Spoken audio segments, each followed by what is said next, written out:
Stanno lottando tra la vita e la morte Manuel Santato, 22 anni, e la madre Lorella Moscardo. Entrambi sono ancora in gravissime condizioni dopo aver inalato il monossido di carbonio sprigionato dalla caldaia della loro abitazione. Il padre Lauro Santato invece è stato trovato esanime all'arrivo dei carabinieri intervenuti dopo aver ricevuto una chiamata allarmata dai parenti della famiglia. Il piccolo paese di Piacenza d'Adige, nella bassa padovana, al confine con la provincia di Rovigo, è sotto shock per la tragedia familiare che si è consumata nell'abitazione di via Galvan. I carabinieri stanno vagliando tutte le ipotesi, anche se i primi riscontri farebbero propendere per un'intossicazione da monossido di carbonio.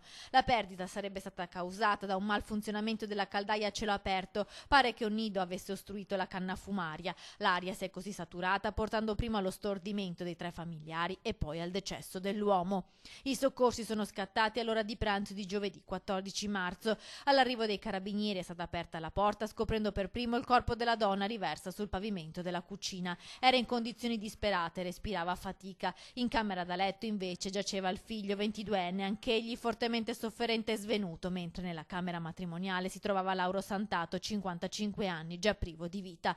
Provvidenziale l'intervento dei militari. Uno dei carabinieri più giovani ha praticato il massaggio cardiaco a madre e figlio, tenendoli in vita fino all'arrivo dei soccorsi. Nella notte le condizioni del 22enne si sono aggravate. Dall'ospedale di Schiavonia è stato trasferito a Padova, dove è ricoverata anche la mamma. La famiglia Santato solo 3 anni fa era stato colpito da un altro lutto. Il fratello maggiore della vittima era morto in un incidente stradale.